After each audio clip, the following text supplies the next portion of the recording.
Hey, it's Chris and Cam. You are hanging out for What's Buzzin'? Hey, how's it going? Show number 8. Is it? Chatting about all things local. Yes. Okay, because show I number wasn't 8. confident on that number. But It has been 1 month of doing this thing, and today we're going to be chatting about all things arts, all things community. We were both theater kids, so this is Yes. actually perfect for us. This is so exciting. Joining us is Jennifer Carter and Autumn, a part of Grand River Opera. Thank you guys so much for hanging out and joining us. Thanks for having us. Thanks for coming in. You guys have something huge coming up, which we are going to get to. But I want to start out just chatting about what Grand River Opera is all about. Jennifer, we can start with you. Fantastic. I founded Grand River Opera, but didn't call it that yet. In the fall of 2022, I was thinking about a particular opera that I wanted to do and some particular colleagues that I wanted to work with. Because I'm also a voice teacher here locally, and there were some colleagues that are really good singers, but spend a lot of their time teaching and maybe don't have as much time to sing. Keep it busy. Yeah, and families and things. So we did Suor Angelica, which is the only sort of standard repertoire opera that is written for only women. Oh, cool. And it was really warmly received. So that was March of 2023. And then we did Britain's Turn of the Screw last fall, and we did a one act and some scenes in June. And so this is our 4th production. We're doing Hansel and Gretel.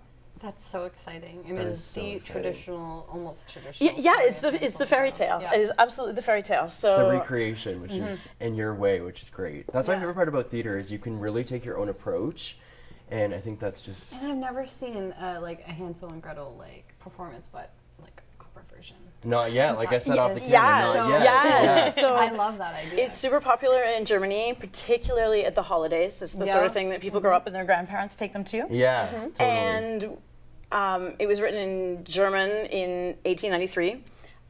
For accessibility's sake, we're doing it in an English translation. And we have a new English translation written in 2017 by a woman named Kathleen Kelly. My favorite lines, Hansel at one point says, "No freaking way."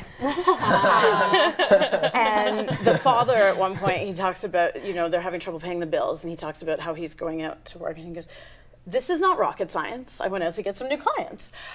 It's just really immediate and accessible and not... Sometimes when things are in translation, they tend to be older and the words just... They're still foreign, even though it's not a foreign language. Yeah. Yep. Do you have a favorite?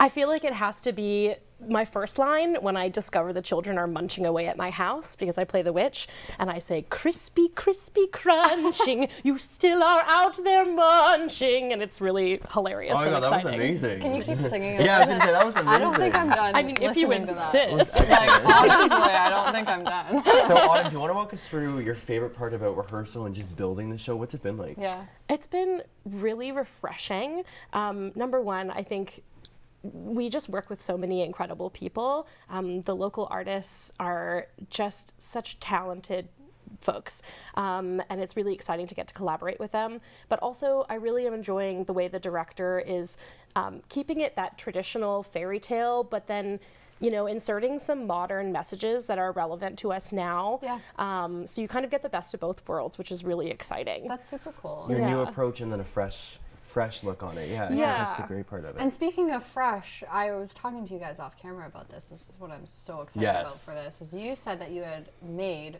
all of your props and thrifted all the costumes. So we're trying to create everything from reused or recycled materials. So we're thrifting costumes, and we're quite literally like taking apart plastic bottles to build props. That's amazing. Shout out to Alice Carter, my niece, that is making that a huge project. But our director, Renee Selewski, wanted to bring in, again, these contemporary issues. And so she's imagined it in a place where, not too distant future, where nothing new is manufactured anymore. So everything needs to be made from what exists already.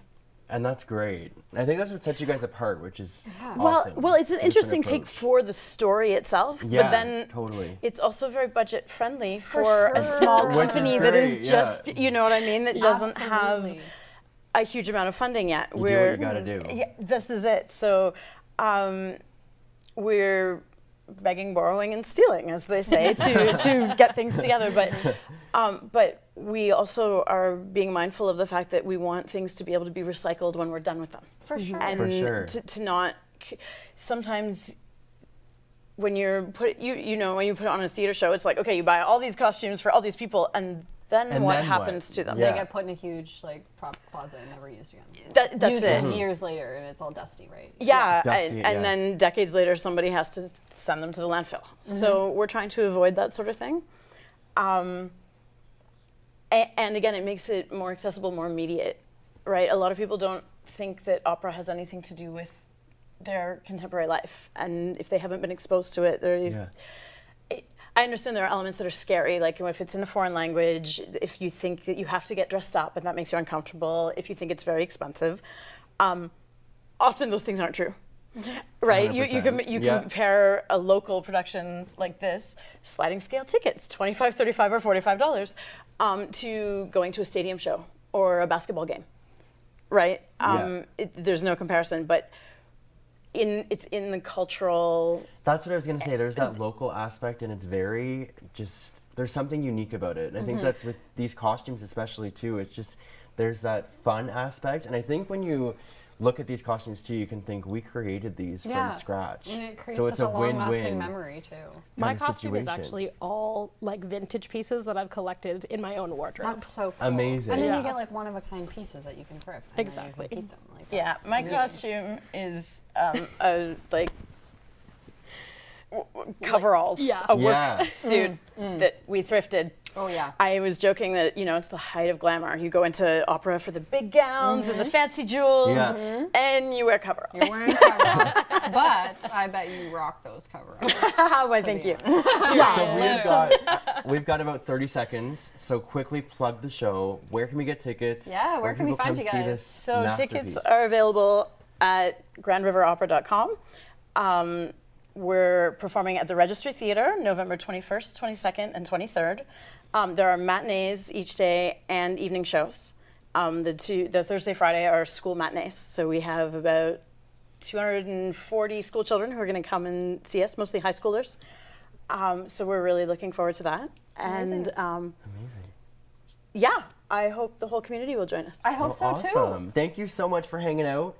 This is just awesome, and I'm so excited to see the show. It'll Me be our too. first time at the Registry Theatre. Yeah. We're going to be going. First time seeing an opera, first time Can't at the wait. Registry Theatre. Can't wait. I'm Thank so you both excited. so much Fantastic. again Thank for you. joining us. Yes, Jennifer Auden, thank you so much. Coming up on the show, we have got our Rapid Buzz segment, our 2 Rapid Buzz segment stories. In less than 10 minutes, we're going to hook you up on what's trending. That's coming up next. Hang on.